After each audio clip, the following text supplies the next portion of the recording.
तो भिवानी बोर्ड को आगे आते हुए उन विद्यार्थियों की फीस उनके अकाउंट में या उनके पेरेंट्स तक वो फीस वापस कर देनी चाहिए। तो हरियाणा सरकार से मांग करते हैं, हरियाणा शिक्षा विभाग से मांग करते हैं कि बच्चों की परीक्षा चाहे वो स्कूल सत्र पे ही ली जाए, बच्चों की परीक्षा अवश्य होनी चाहिए। इस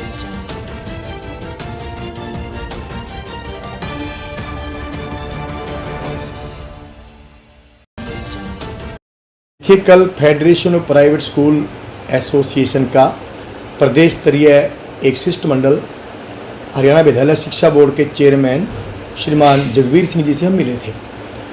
हमारी ये मांग थी कि जो 10वीं कक्षा की परीक्षा हरियाणा बोर्ड द्वारा रद्द की गई है, वो परीक्षा रद्द नहीं की जानी चाहिए, बच्चों की परीक्षा लेनी चाहिए। क्योंकि जब भी बच्चा पूरी अपनी स्कूलिंग या कॉलेज को पूरा करके जब कभी इंटरव्यू में बैठता है तो सबसे पहले मैट्रिक क्लास से ही मेरिट बनाई जाती है। तो हमें ये शंका है कि बोर्ड किस तरह से ये मेरिट बनाएगा, क्योंकि एग्ज़ाम तो कहीं हुए नहीं है, ये सर्टिफिकेट किस तरह से इशू करेगा। हमने बोर्ड चेयरमैन को सुझाव दिया है कि परीक्षा हर हालत में लें, उसके लिए चाहे ऑनलाइन परीक्षा भी ली जा सकती है या दूसरा जिस तरह 9th और +1 की परीक्षा हरियाणा विद्यालय शिक्षा बोर्ड लेता है, उन्हीं के स्कूल में जिस स्कूल का स्टूडेंट है उसी स्कूल में परीक्षा ले ली जाए और जो स्टाफ है वो स्कूलों का चेंज कर दिया जाए।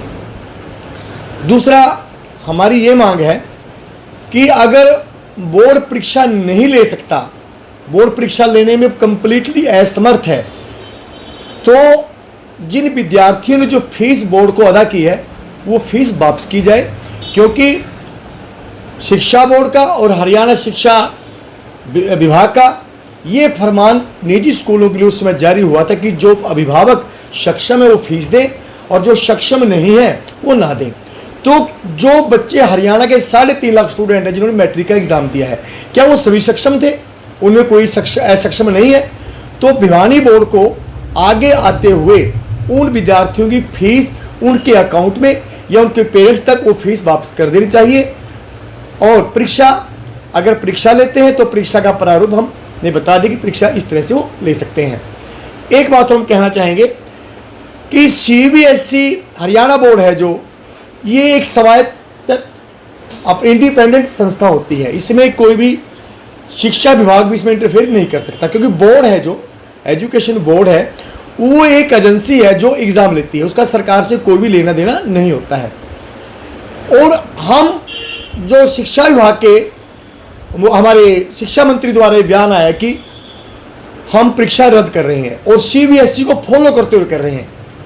हमने हरियाणा सरकार से कई बार मांग कर चुके हैं कि जिस तरह से CBSE में 2 अगर सब्जेक्ट में विद्यार्थी फेल हो जाता है उसकी वहाँ पर कंपार्टमेंट दी जाती है, और हरियाणा में अगर हरियाणा शिक्षा बोर्ड में अगर 2 सब्जेक्ट में विद्यार्थी फेल हो जाता है उसको फेल माना जाता है।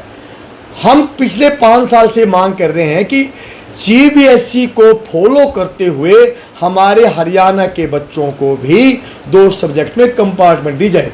तो माननीय शिक्षा मंत्री जी और माननीय चेयरमैन साहब बार बार ये कहते थे कि CBSE से हमारा कोई लेना देना नहीं है।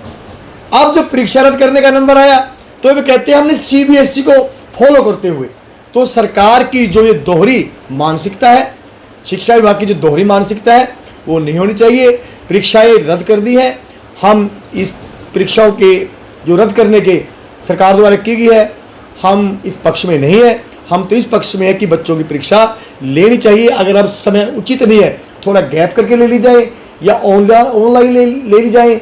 जब पूरी साल बच्चों की स्टडी ऑनलाइन हुई है तो परीक्षा भी ऑनलाइन हो जाएगी। तो ये हमारी मांग है।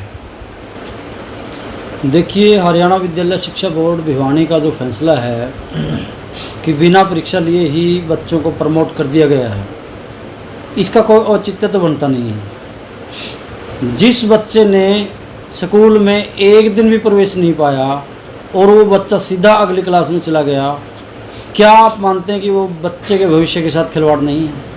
किसी भी कम्पिटिटिव एग्ज़ाम में, किसी भी अच्छी प्रतियोगिता वाली परीक्षा में अगर वो बैठेगा, जब बच्चे ने कुछ पढ़ा ही नहीं है और वह अच्छे अंक लेकर के पास हो गया है, तो जाते ही वह किसी भी परीक्षा में जाते ही बच्चा फ्लॉप हो जाएगा। तो हरियाणा सरकार से मांग करते हैं, हरियाणा शिक्षा विभाग से मांग करते हैं कि बच्चों की परीक्षा चाहे वो स्कूल सत्र पे ही ली जाए, बच्चों की परीक्षा अवश्य होनी चाहिए। इससे बच्चों का मनोबल भी गिरता है।